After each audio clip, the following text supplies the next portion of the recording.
महाराज आज्ञा दीजिए ताकि मूर्ति बनाने की प्रक्रिया शुरू कर सकें। आज्ञा है। चलो मूर्तिकारों, मूर्ति बनानी शुरू करो।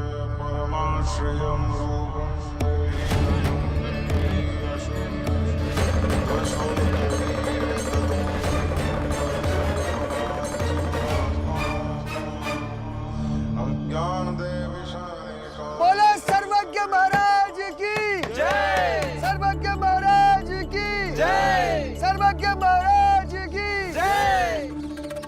महाराज का मंदिर बनने के बाद सतारा का हर कोई व्यक्ति महाराज की मूर्ति को प्रणाम कर कर जाएगा।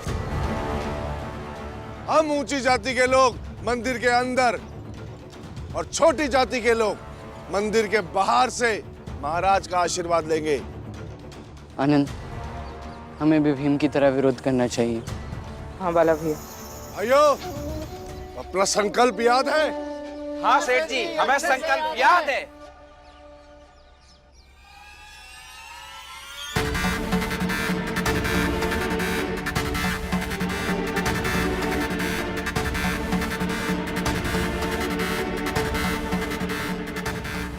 आप लोगों के पास पहले से इतने सारे भगवान हैं, तो उनकी पूजा कीजिए ना।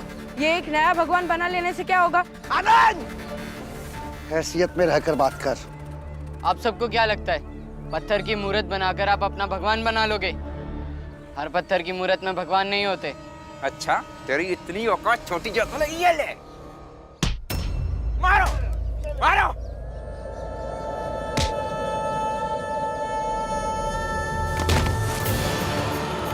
मारो, मारो।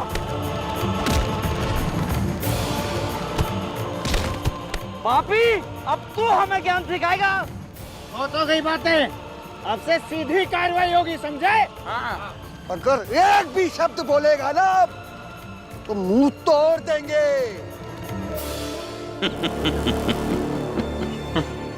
तुम सब इसी तरह अपने तन मन से, अपने विवेक से अपने पथ पर बढ़ते रहना। आना, क्या हुआ? भीमराव का भाई है ना? सुबेदार का बेटा है। तो ऐसा दिखाइया। एक दो पत्थर और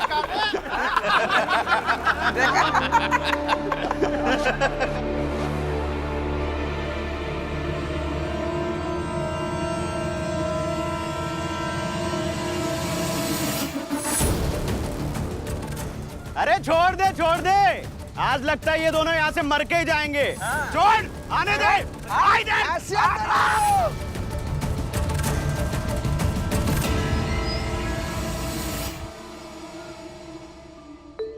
लो भीम।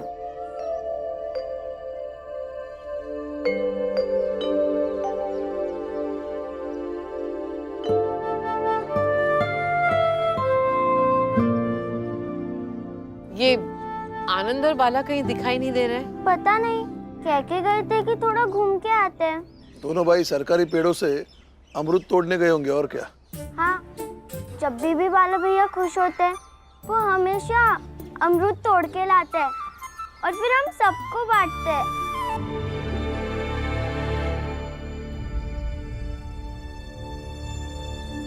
भीम, यो ना दूध। देखो, दूध पे तो लिखा नहीं होता कि दूध आई के हाथ का बना है या सौतेले आई के हाथ का। P low.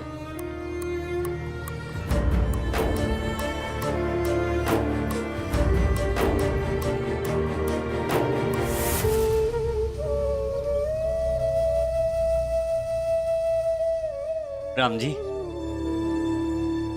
अरे ये क्या हो गया? ये खून। ये दोनों जा रहे थे, रास्ते में ऊंची जात वाले बैठे थे।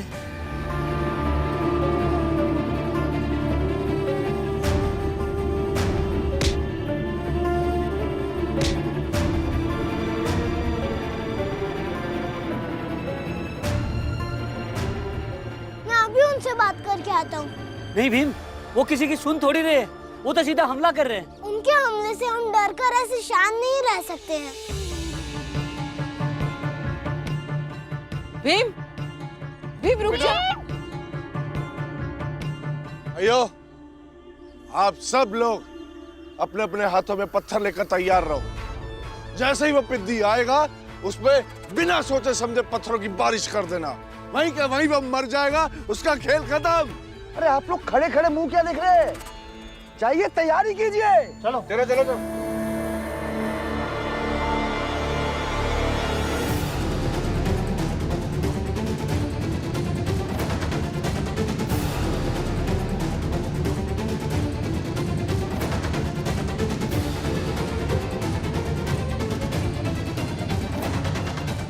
ये मौका बार बार नहीं आएगा। आज उस पिद्दी का संहार होगा और यहाँ महाराज की मूर्ति बनेगी। जय भीम, जय भीम, जय भीम। लो आ गया, तैयार हो जाओ सारे। जय भीम,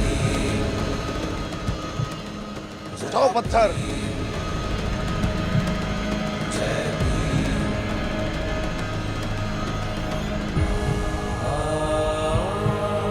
जय भीम,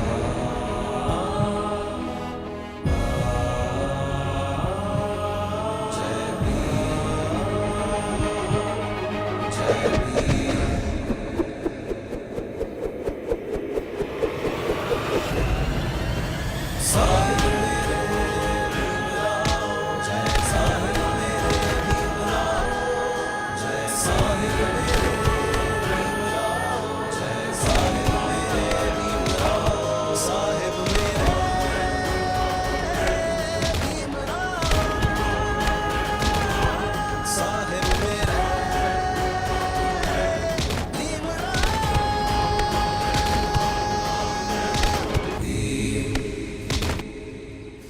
जय भीम।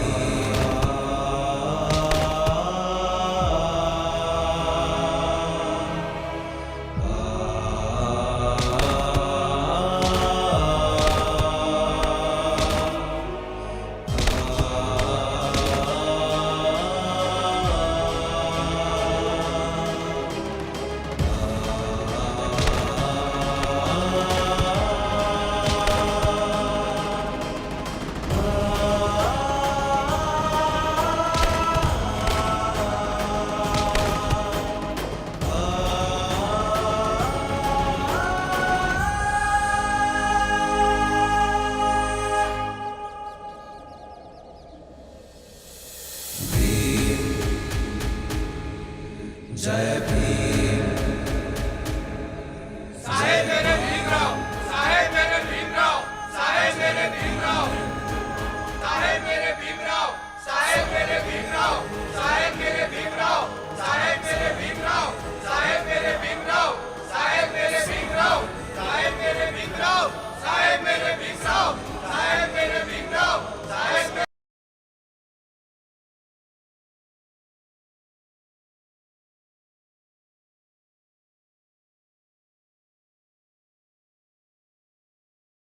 सेठ जी, वहाँ देखिए गौर से, कुछ दिख रहा है? क्या है? वो पत्थर। हाँ तो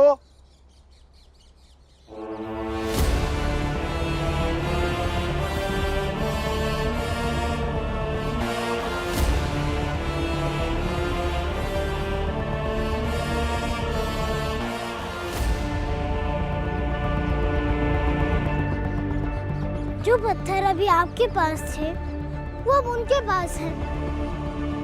और जो उन पत्थरों से आप कर रहे थे, वो ये भी कर सकता है।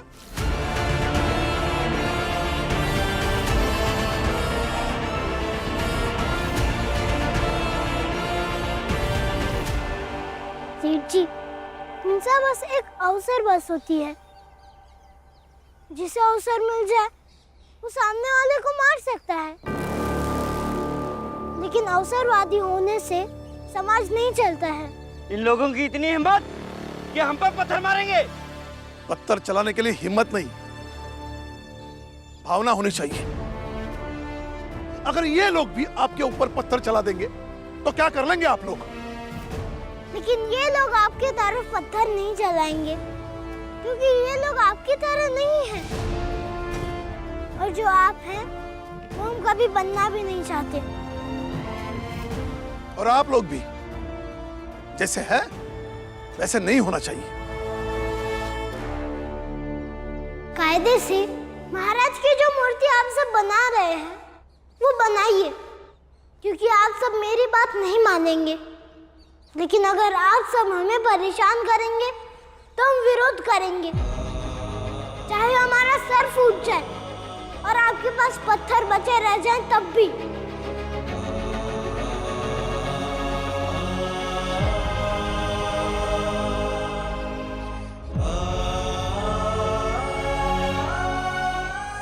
अब आप सब भी चलिए।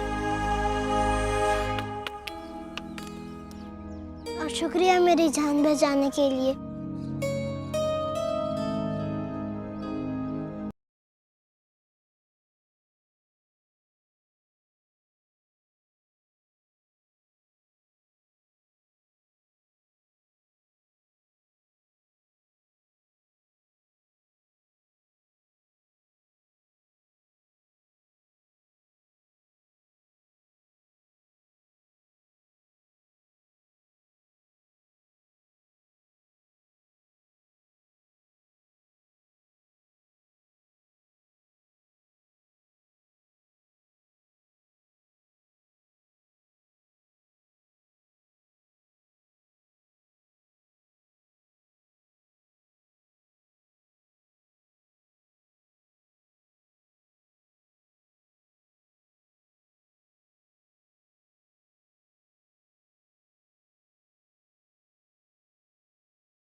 जीजा भाई, ये जो लोग हैं ना भीम के साथ,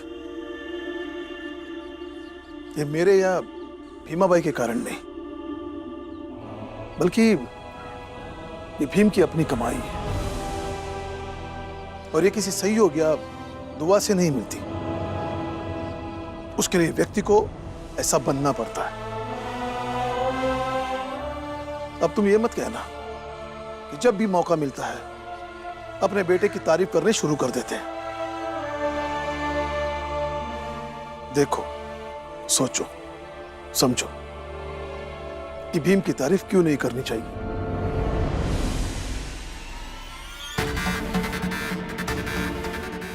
अब जब दिमाग में बस भीम भीम भीम ही बसा है तो कहाँ किसी और बच्चे का सोचेंगे, और इस भीम के चक्कर में बिन आई बने ही रह जाऊंगी मैं।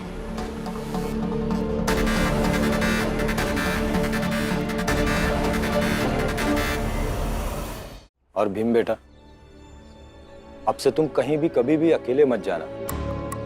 यदि कहीं भी जाना होगा ना तो हम में से कोई भी दिखेगा उसे अपने साथ लेकर जाना। नहीं काका, मैं ये नहीं करूँगा। और ना ही आप सब मेरे लिए डरिए और ना ही अपने लिए। बेटा, हमें अपने लिए डर नहीं लगता है। हम सब तो शुरू से जानवरों की तरह जिंदगी जीते आए हैं, इसलिए कभी भी अपने जीवन और भविष्य के बारे में सोचा ही नहीं। लेकिन तुम तो हमारी जात के होते हुए भी हम लोगों की तरह नहीं सोचते हो। तुम हम सबसे अलग सोचते हो, और मुझे पूरा विश्वास है कि तुम एक दिन हमारे जीवन और भविष्य को अच्छा करोगे। और भीम बेटा, हम तुम्हारी रक्षा इसलिए करना चाहते हैं ताकि हम अपने जीवन की, अपने भविष्य की रक्षा कर सकें। यदि भविष्य की रक्षा करनी है तो वर्तमान में बलिदान देना पड़ता है। सिर्फ कोशिश करके सफल हो जाने वाला परिणाम नहीं पाया जा सकता। उसके लिए कुछ और करना पड़ता है। यह तो आत्मचिंतन वाली बात है। तुम सबके होते हुए भी उस अकेले भीमराव को नहीं मार सके। अगर अपेक्षित परिणाम पाना है तो उस भीमराव को मारना होगा। एक बार वो भीमराव निपट गया तो उन सब की लड़ाई खत्म। और फिर हमारी मर्जी, तुम्हारी सत्ता और ईश्वर की बनाई हुई व्यवस्था ही रहेगी। ये जो लड़ाई है ये सिर्फ भीम, मेरी या हम में से किसी एक की नहीं है। हम सबको साथ लड़ना होगा और साथ लड़ने के लिए हमें मजबूत बनना पड़ेगा। भीम के प्रति आप सबकी चिंता का मैं सम्मान करता हूं, फिर भी हमें अपना अपना दायित्व खुद को उठाना पड़ेगा, क्योंकि जो लड़ाई सिर्फ एक नेता के कंधे पर लड़ी जाती है उससे परिवर्तन का प्रभाव व्यापक नहीं होता। क्योंकि ऐसी अवस्था में सामने वाला समझ जाता है कि सिर्फ नेता को रोक लो तो फिर बाकी सब लोग ऐसे ही हथियार डाल देंगे। राम जी सही कह रहे हैं, और फिर दोनों बाप बेटे तो हैं ही हमें सही और गलत बताने के लिए। क्यों राम जी बाबू? ठीक है राम जी, अभी तो हम चलते हैं, लेकिन फिर भी भीम का ख्याल रखना।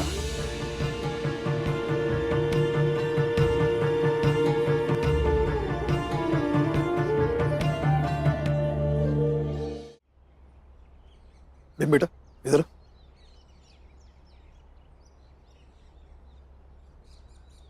देखो बेटा, कोई तुम्हारी ताकत को तुम्हारी कमजोरी बना सकता है, कोई तुम्हारी हिम्मत और जोश को हथियार बना सकता है, लेकिन तुम्हें खुद को इस्तेमाल होने से रोकना है। आज तुम जोश जोश में अकेले उन लोगों के पास चले गए, लेकिन ये गलत है। होश में फैसला लेना सीखो, चुप रहना, खतरों को टाल देना, यह भी तो एक कला है। इन सारी कलाओं को तुम्हें सीखना होगा और अपने जीवन में उतारना होगा। उसमें बहुत जोश है ना, तो उसके जोश को अपनी ताकत बनाओ।